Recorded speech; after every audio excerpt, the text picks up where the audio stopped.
Hello दोस्तों, स्वागत है आपका अपने YouTube चैनल डायमंड ज्ञान अड्डा में। और मैं अनुज कुमार लेकर आया हूँ एक नया मॉक टेस्ट, और जिसको आप कह सकते हैं ये आपका जो है वो मॉक टेस्ट 3 है। और इस मॉक टेस्ट में मैं बात करूंगा आपसे। इस मॉक टेस्ट में मैं आपसे बात करने वाला हूँ जो कि जूनियर एडेड शिक्षक भर्ती से संबंधित है। और इसमें आपको क्वेश्चंस मिलेंगे।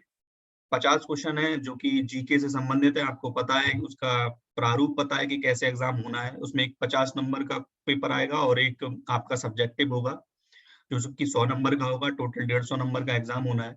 तो उसमें मैं ऑलरेडी 2 मॉक टेस्ट अपने इस प्लेटफॉर्म पर करवा चुका हूँ डायमंड ज्ञान अड्डा पर। तो मैं उनका डिस्क्रिप्शन लिंक में मैं लिंक दे दूंगा, तो वहां से आप दोनों मॉक टेस्ट ऑलरेडी देख लीजिए। ये तीसरा मॉक टेस्ट है और इसके पीछे कराने का पीछे लॉजिक ये है कि आपको पता है कि इसके फॉर्म फिलअप हो चुके हैं ऑलरेडी। बस केवल और केवल अब ये एग्जाम ही होना है। तो इसकी डेट जैसे ही कोविड के बाद सिचुएशन अंडर कंट्रोल होंगी तो एग्जाम की डेट आ जाएगी और आपको फिर कोई समय भी नहीं मिलेगा पढ़ने का। तो अपना रूटीन बनाए रखिए और उसी स्पीड में जैसे आप प्रिपरेशन ऑलरेडी कर रहे थे वैसे ही करते रहिए। तो चलिए पहला क्वेश्चन की बात करते हैं। लिखा है, निम्नलिखित में से कौन सा जानवर जो है बिना पानी पिए सबसे लंबी अवधि तक रह सकता है? तो ऑप्शन है जिराफ, ऊंट, कंगारू और कंगारू चूहा। तो आप बताइए कि इसका ऑप्शन क्या सही होगा। ऑप्शन देखिए इसका सही है। वैसे लोग ऊंट लगा देते हैं, वैसे मैं बता दूं ये यूपी टेट में भी एक बार पूछा जा चुका है प्रश्न। तो ऑप्शन है इसका सही कंगारू चूहा। कंगारू चूहा जो है वो सबसे लंबी अवधि तक बिना पानी पिए रह सकता है। और उसके पीछे कारण ये है कि जो इसका ब्रक होता है, ये जो ब्रक है उसकी संरचना, तो ब्रक की जो विशेष इसमें एक प्रकार की संरचना पाई जाती है जिसके कारण ये लंबी अवधि तक रह सकता है। तो पहले का ऑप्शन कौन सा सही है? टी पार्ट सही है। देखिए दूसरा क्वेश्चन क्या है। दूसरा क्वेश्चन ये है कि डचीग्राम राष्ट्रीय उद्यान जो है निम्नलिखित में से किससे संबंधित है? तो पहला, किस पशु या किस पक्षी से संबंधित है? देखिए क्वेश्चन बहुत बार पूछे जाते हैं कि उद्यान वो कहाँ पर है और वो किस विशेष पक्षी से संबंधित है।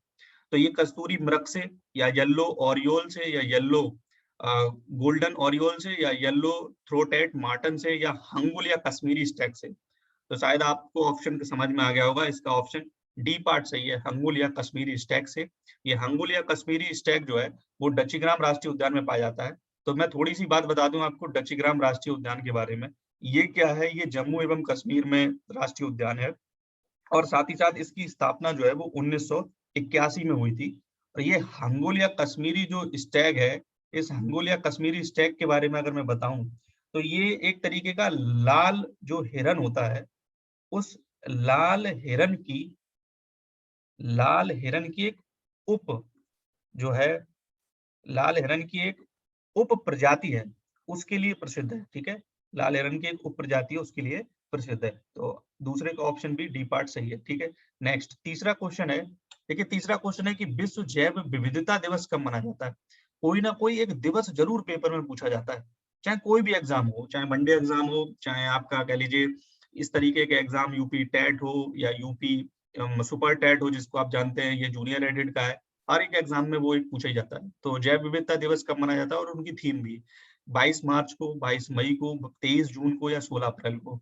तो ऑप्शन इसका सही है। मई का महीना चल रहा है, मई के महीने में ही 22 मई को ये मनाया जाएगा। अब आने वाली डेट है। तो ये 22 मई को जैव विविधता दिवस मनाया जाता है। ठीक है, अगला देखिए फोर्थ क्वेश्चन क्या है। निम्न में से किसमें ओजोन की सर्वाधिक सांद्रता मिलती है, या ये कह सकते हैं कि ओजोन की परत कहाँ पाई जाती है?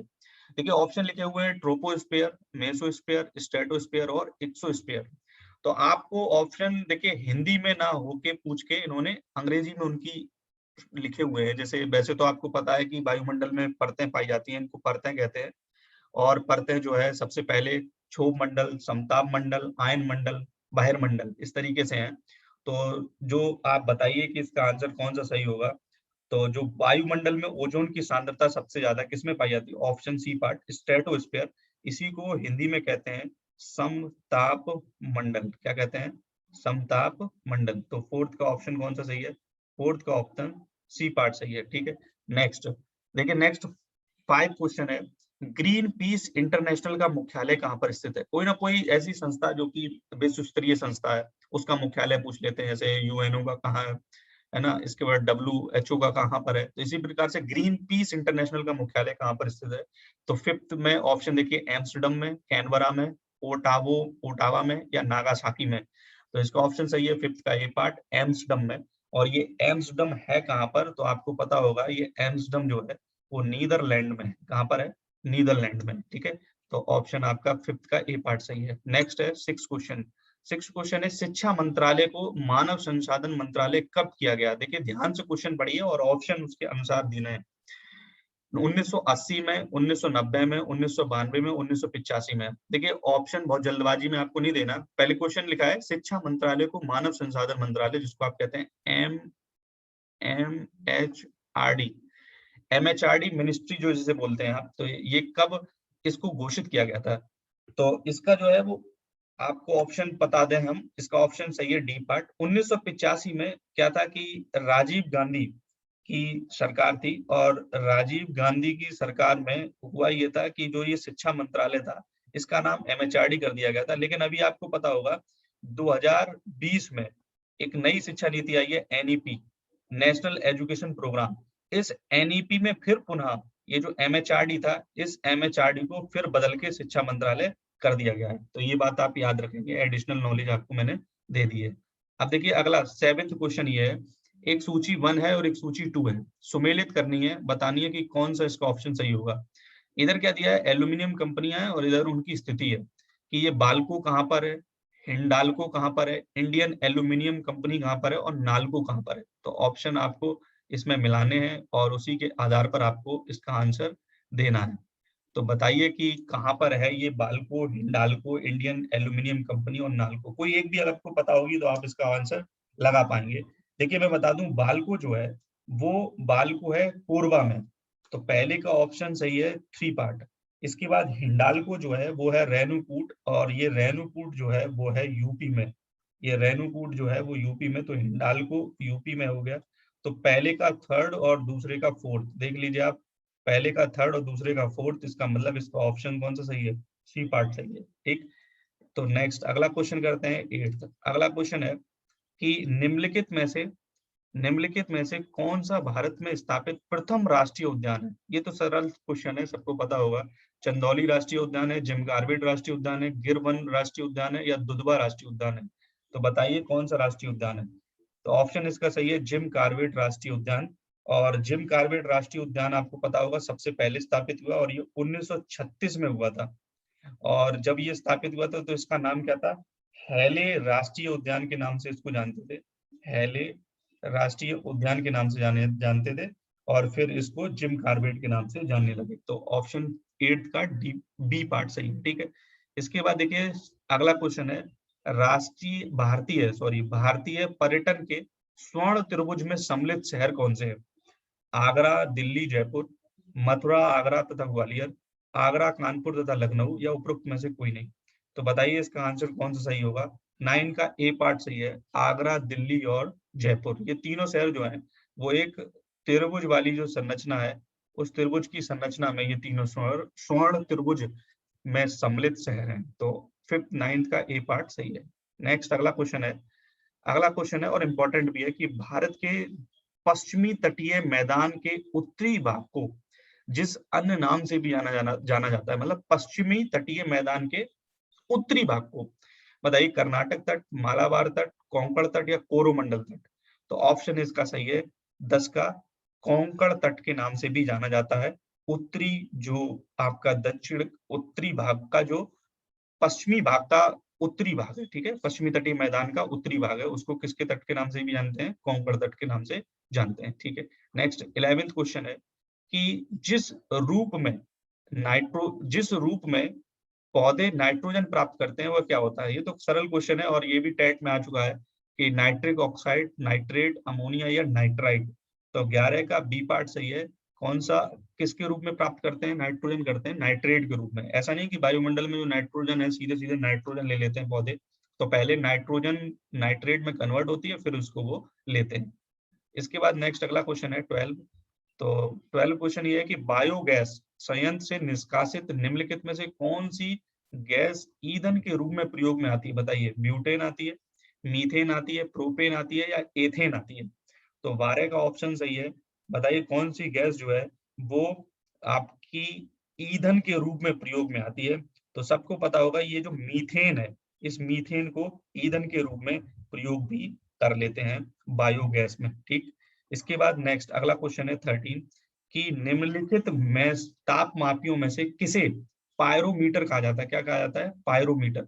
तो ताप विद्युत तापमापी को, विकिरण तापमापी को, गैस तापमापी को, या द्रव तापमापी को? तो बताइए ऑप्शन इसका क्या सही होगा? तो इसका ऑप्शन सही है 13 का बी पार्ट। विकिरण तापमापी को किसके नाम से भी जाना जाता है? इस विकिरण तापमापी को आप कह लीजिए पायरोमीटर के नाम से भी जाना जाता है, या इसको कह सकते हो आप पूर्ण विकिरण उत्तर मापी। इसको एक नाम आप कह सकते हो पूर्ण विकिरण उत्तर मापी। ठीक है, नेक्स्ट अगला क्वेश्चन है 14। देखिए सभी क्वेश्चन आप पहले अपने आप ऑप्शन लगाने की कोशिश करिए, फिर मेरे ऑप्शन को देखिए और जांचिए कि क्या हमने जो लगाए हैं वो सही है या नहीं। ठीक, इसके बाद डायनामो एक युक्ति है जो क्या करती है? परिवर्तित करती है। तो कौन सी युक्ति किस चीज को किस में परिवर्तित करती है, इंपॉर्टेंट है आपको। पहला है रासायनिक ऊर्जा को विद्युत ऊर्जा में, या विद्युत ऊर्जा को यांत्रिक ऊर्जा में, या यांत्रिक ऊर्जा को विद्युत ऊर्जा में, या फिर विद्युत ऊर्जा को रासायनिक ऊर्जा में। तो बताइए आप 14 का कौन सा ऑप्शन सही है? देखिए इसका ऑप्शन सही है सी पार्ट, यांत्रिक ऊर्जा को ये किसमें बदलती है? विद्युत ऊर्जा में बदलती है। ठीक है, इसके बाद नेक्स्ट 14 के बाद 15 क्वेश्चन है। 15 क्वेश्चन है कि वायु की गति निम्नलिखित में के द्वारा मापते हैं। तो ये तो पता होना चाहिए आपको, बैरोमीटर, एनीमोमीटर, हाइड्रोमीटर, या बिंड बैन। तो कई लोग वायु को बिंड समझ के बिंड बैन भी लगा सकते हैं, लेकिन 15 का ऑप्शन कौन सा सही है? एनीमोमीटर से क्या मापते हैं आप? वायु की गति मापी जाती है। ठीक है, इसके बाद देखिए 16 क्वेश्चन है कि मानव की सामान्य या स्वस्थ आंख की स्पष्ट न्यूनतम दूरी कितनी होती है? पता नहीं कितने एग्जामों में ये बार बार पूछा जा चुका है। 50 सेंटीमीटर, 10 सेंटीमीटर, 15 सेंटीमीटर, या 25 सेंटीमीटर। तो 16 का डी पार्ट सही है, 25 सेंटीमीटर होनी चाहिए स्पष्ट आपको दिखाई देने की न्यूनतम दूरी। इसके बाद देखिए बिग बैंग बैंग सिद्धांत किसकी उद्भव की व्याख्या करता है? मतलब किसकी उत्पत्ति की व्याख्या करता है ये बिग बैंग सिद्धांत? स्तनधारी जीव की, हिमयुग की, ब्रह्मांड की, या महासागर की? तो 17 का सबको पता होगा कि ये ब्रह्मांड की उत्पत्ति का एक सिद्धांत है, बिग बैंग सिद्धांत, जो कि 17वां है। और ये कहा जाता है कि महाविस्फोट के सिद्धांत या बिग बैंग सिद्धांत से ही ब्रह्मांड की आकाश गंगा और सौर मंडल की उत्पत्ति से संबंधित है। वैसे तो इस सिद्धांत का जो प्रतिपादन है, मैं आपको बता दूं थोड़ा सा एडिशनल नॉलेज, इस सिद्धांत का प्रतिपादन जो है वो जॉर्ज ले मेंटेयर, जो जॉर्ज ले मेंटेयर है उनको जाता है, लेकिन बाद में एक 1967 में एक व्यक्ति हुए जो कि रॉबर्ट जिनका नाम था रॉबर्ट वैगनर, उन्होंने इस सिद्धांत को फिर प्रस्तुत किया। ठीक है, तो ये बात आप याद रख लेंगे। अगला क्वेश्चन है 18। ये क्वेश्चन है 18, देखिए लोकसभा द्वारा पारित धन विधेयक राज्यसभा द्वारा भी पारित किया जाना चाहिए। यदि राज्यसभा द्वारा उस पर कोई कार्रवाई नहीं की जाती है तो कितने दिनों तक कार्रवाई अगर नहीं की जाती है तो उसको पारित करना है? तो 18 का 10 दिनों में, 14 दिनों में, 15 दिनों में, या 16 दिनों में? तो बताइए 18 का कौन सा ऑप्शन सही होगा? बी पार्ट सही है, 14 दिनों में जो है वो इसको फिर आपको कार्रवाई नहीं की जाती है अगर तो उसको पारित किया जाना पड़ेगा। इसके बाद देखिए 19वां क्वेश्चन है। 19 क्वेश्चन है कि सहकारिया आयोग, जो सहकारिया आयोग था, आपको एक आयोग से संबंधित कोई कोई क्वेश्चन जरूर मिलता है एग्जाम में। तो सरकारिया आयोग निम्नलिखित संबंधों में से किसकी समीक्षा हेतु स्थापित किया गया था? प्रधानमंत्री तथा राष्ट्रपति के मध्य, या विधायिका तथा कार्यपालिका के मध्य, या केंद्र तथा राज्यों के मध्य, या कार्यपालिका तथा न्यायपालिका के मध्य? तो अच्छे से आप बताइए कौन सा ऑप्शन सही है? इसका सी पार्ट सही है, केंद्र तथा राज्यों के मध्य ये स्थापित किया गया था। और मैं आपको बता दूं कि ये जो है वो इसकी अध्यक्षता की थी न्यायमूर्ति R.S. सरकारिया, ये पूरा नाम है न्यायमूर्ति R.S. सरकारिया। और इसकी जून 1983 में, जून 1900 ये जो है 83 में एक आयोग का गठन किया गया था, और जनवरी 1988 में, मतलब जनवरी 1988 में उन्होंने अपनी इसकी रिपोर्ट प्रस्तुत की थी। तो ये सरकारिया आयोग जो है वो केंद्र तथा राज्यों के मध्य संबंध को स्थापित करता है। ठीक, इसके बाद देखिए राज्य वित्त आयोग है, ये क्या है? एक विधिक संस्था है, या असंवैधानिक संस्था है, या संवैधानिक संस्था है, या कोई भी ऑप्शन नहीं है इसमें? तो बताइए 20 का आंसर क्या होगा? ये एक संवैधानिक संस्था है, मतलब सी पार्ट इसका सही है, कि भारतीय संविधान के अनुच्छेद, अगर मैं बात करूं भारतीय संविधान के अनुच्छेद और 243 और उस 243 झ में ये वर्णन है, इसके गठन की व्यवस्था की गई है और इस व्यवस्था के अनुसार कि राज्य वित्त आयोगों का गठन प्रत्येक 5 वर्ष में किया जाता है, ठीक है। और यह एक प्रकार की प्रत्येक 5 वर्ष में इसका गठन करना पड़ता है और यह एक प्रकार की संवैधानिक संस्था है, ठीक। अगला देखिए क्वेश्चन लिखा हुआ है भारतीय संविधान के 21। देखिए संविधान पॉलिटी के कोई क्वेश्चन आने ही आने सिलेबस में, तो 2 से 4 क्वेश्चन आपको जरूर मिलेंगे। भारतीय संविधान के किस अनुच्छेद में निर्वाचन आयोग का प्रावधान है, मतलब किस अनुच्छेद में निर्वाचन आयोग के का प्रावधान है? अनुच्छेद 320, 322, 324 और 326। तो बताइए 21 का कौन सा पार्ट सही होगा? 21 का सी पार्ट सही है कि अनुच्छेद 324 में जो है वो इस चीज का वर्णन है, निर्वाचन आयोग का गठन का प्रावधान है। और अनुच्छेद 320 में लोक सेवा आयोगों के कार्यों से संबंधित प्रावधान है, ठीक है। तो अनुच्छेद 324 में किसका है? निर्वाचन आयोग का। इसके बाद नेक्स्ट अगला क्वेश्चन है 22 और ये अच्छा क्वेश्चन भी है। संविधान के किस भाग में पंचायती राज व्यवस्था संबंधी प्रावधान दिए गए हैं? बताइए क्वेश्चन 9 में, मतलब 9 में या 6 में या 3rd में या 4th ए में। तो बताइए कि 22 का ऑप्शन कौन सा सही होगा? तो 22 का ही पार्ट सही है, आपको पता है ये पहला संविधान संशोधन भी है और पहला संविधान संशोधन जिसको आप जानते हैं कि 73वां, मतलब 73वां जो है संशोधन का बाद, इस 73वें संशोधन के बाद और 1992 द्वारा ये अंतः स्थापित किया गया था, ठीक है। तो ये उपबंध है भाग 9 में। इस अच्छा इसमें 9 भाग पूछा गया है, ये भाग है तो भाग ये 9 में इसका वर्णन है। किसमें वर्णन है? भाग 9 में वर्णन है, ठीक। तो ये बात आप याद रखेंगे। इसके बाद 23 पंचायती राज व्यवस्था अपनाई गई थी तो लोगों को राजनैतिक जागरूकता प्रदान करने हेतु, लोकतंत्र की शक्तियों के विकेंद्रीकरण के लिए या कृषकों को शिक्षित करने के लिए। तो बताइए 23 का ऑप्शन कौन सा सही होगा? देखिए सीधी सी बात है कि पंचायती राज व्यवस्था जो है वो लोकतंत्र की शक्तियों को विकेंद्रीकरण करने के लिए, क्योंकि आप जानते हैं कि केंद्र सरकार, राज्य सरकार भी ग्रामीण स्तर तक अपनी समस्त योजनाओं को नहीं पहुंचा पाती है।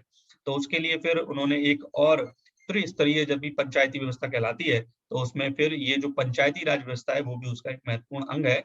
और ये एक तरीके से किसका काम कर रही है? लोकतंत्र की शक्तियों को विकेंद्रीकृत कर रही है, मतलब फैला रही है ताकि वो अच्छी तरीके से योजनाओं का लाभ लोगों तक पहुंच पाए।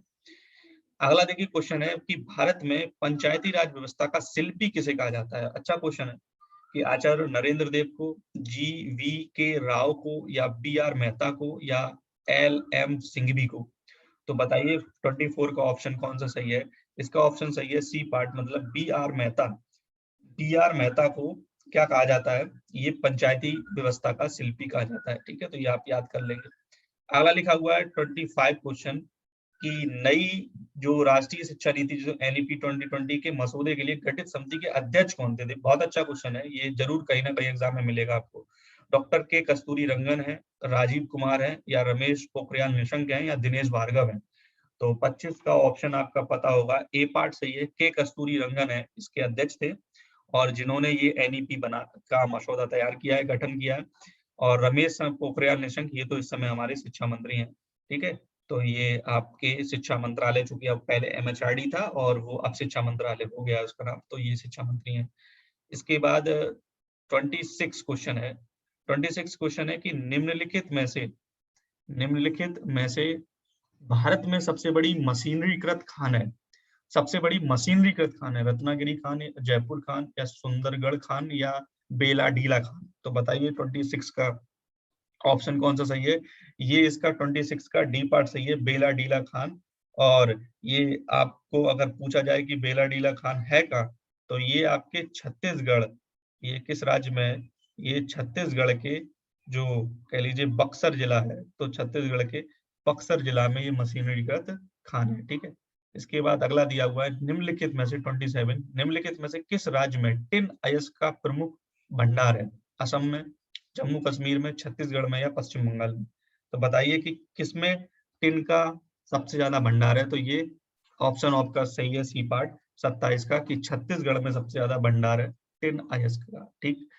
अगला दिया हुआ है 28, भारतीय स्वाधीनता विधेयक को राजकीय स्वीकृति प्राप्त हुई थी, कब हुई है? 18 जुलाई 1947 को, 19 जुलाई 1947 को, 20 जुलाई 1947 को, या 21 जुलाई 1947 को। तो बताइए इसका ऑप्शन कौन सा सही है? 18 जुलाई 1947 को राष्ट्र भारतीय स्वाधीनता विधेयक को स्वीकृति प्रदान हुई थी। ठीक है, इसके बाद नेक्स्ट 29, रेडक्लिफ लाइन सीमा निर्धारित करती है। तो ये तो सब आपको पता है कि रेडक्लिफ उत्तर कोरिया एवं दक्षिण कोरिया, संयुक्त राज्य अमेरिका एवं कनाडा, भारत एवं पाकिस्तान, या भारत और चीन के बीच में। तो रेड क्लिफ किसके बीच में है? भारत और पाकिस्तान। देखो रेड माने क्या होता है? खतरा होता है, और खतरा किसके बीच में है? तो भारत और ये इंडिया है आपका, इंडिया और पाकिस्तान के बीच में कौन सी क्लिप है? रेड क्लिप है। ठीक, इसके बाद अगला 30 क्वेश्चन है कि ट्राइसेम एक कार्यक्रम है, ये किसका कार्यक्रम है? ग्रामीण विकास का, औद्योगिक विकास का, या शहरी विकास का, या सुरक्षात्मक तैयारियों का? तो बताइए किसका कार्यक्रम है ये? तो बहुत अच्छा क्वेश्चन है, ग्रामीण विकास का एक कार्यक्रम है जिसका नाम है ट्राइसेम। और ये ट्राइसेम जो है वो आप कह लीजिए इसकी फुल फॉर्म है training Indian youth for self employment योजना है ये, एकीकृत ग्रामीण विकास कार्यक्रम। और इसके समर्थन के घटक के रूप में एक IRDP, एक IRDDP भी संस्था है, वो जो है वो काम करती है इसके साथ। तो ये बात आपको एक जानकारी थी, वो मैंने आपको दे दी। इसके बाद नेक्स्ट 31 निर्धनता का कुश चक्र की अवधारणा संबंधित है। देखिए कुछ क्वेश्चन आपको इसमें आपको अर्थशास्त्र से संबंधित भी मिलने वाले हैं, 1 से 2 क्वेश्चन, तो वो भी आपको याद रखने हैं। कार्ल मार्क्स से, मैक्सरे से, एडम स्मिथ से, या कोई नहीं? तो बताइए 31 का ऑप्शन कौन सा सही है?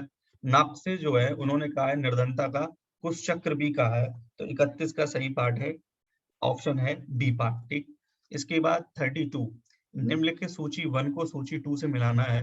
तो बताइए सर्व शिक्षा अभियान कब हुई? साक्षर भारत अभियान कब से शुरू हुआ? ऑपरेशन ब्लैक बोर्ड और राष्ट्रीय साक्षरता मिशन कब हुआ? तो आपको मेरे हिसाब से कोई एक आधा तो एक की तो जानकारी होगी।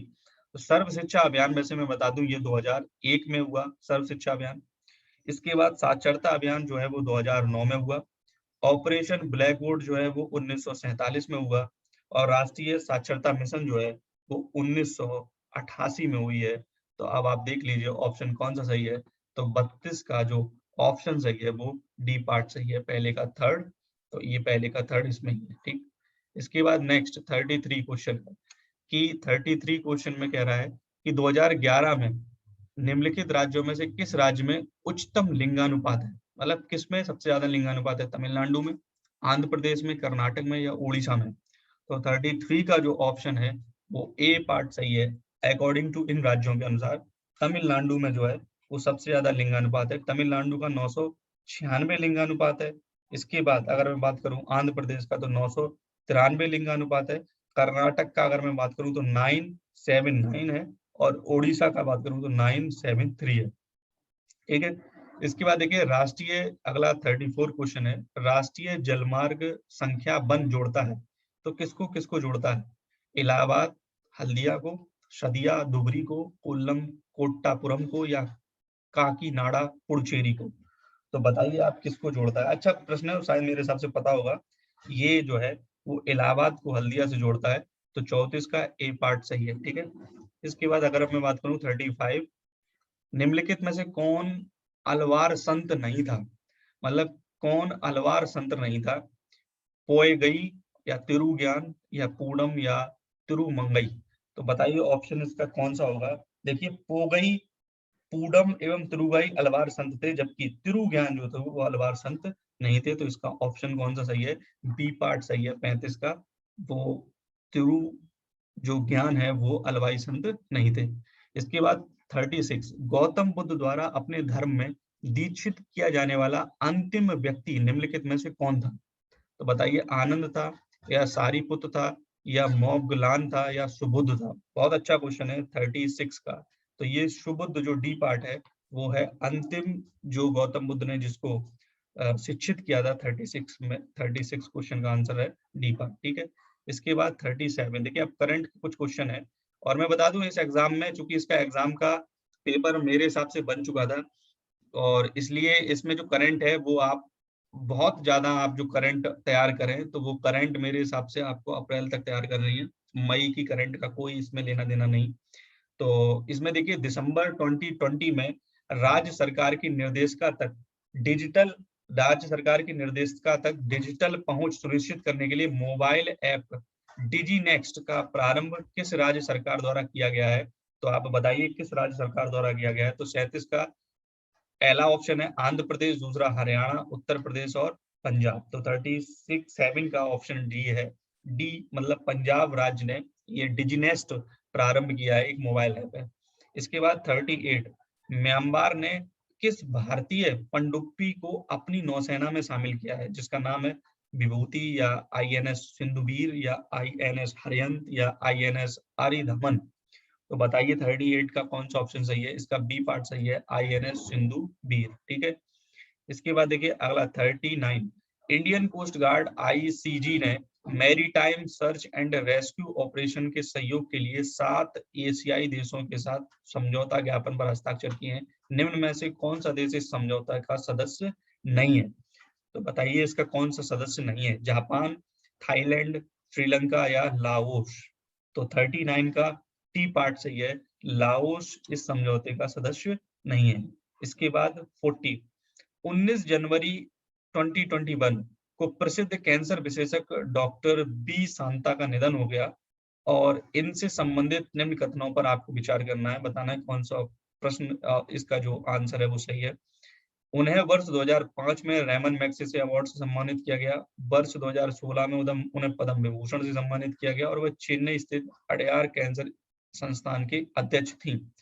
तो बताइए इसका ऑप्शन कौन सा सही है, कि तीनों सही हैं या पहला दूसरा सही है, क्या है आप बताइए जरा। तो इसका ऑप्शन सही है डी पार्ट, ये तीनों ही इसके जो है विकल्प सही है। तो इनके बारे में आप जान भी लीजिए। ठीक है। इसके बाद 41 है कि हाल ही में देश में पहले सड़क सुरक्षा माह का उद्घाटन किया गया है। वो 18 जनवरी 2021 से, 15 जनवरी 2021 से या 16 जनवरी 2021 से या 12 जनवरी 2021 से। तो बताइए आप लोग ऑप्शन कौन सा सही होगा? इसका ऑप्शन सही है ए पार्ट, 18 जनवरी 2021 से ये जो है वो देश का पहला सड़क सुरक्षा माह का उद्घाटन किया गया है और इसका उद्देश्य देश में लोगों को सड़क सुरक्षा के बारे में जागरूक करना है और सड़क दुर्घटनाओं में कमी लाना है। ठीक है। तो सबसे ज्यादा आप जानते हैं कि लोगों की मौत हो जाती है, इसमें एक्सीडेंट होते हैं, तो उसके बारे में आपको लोगों को जागरूक करना है।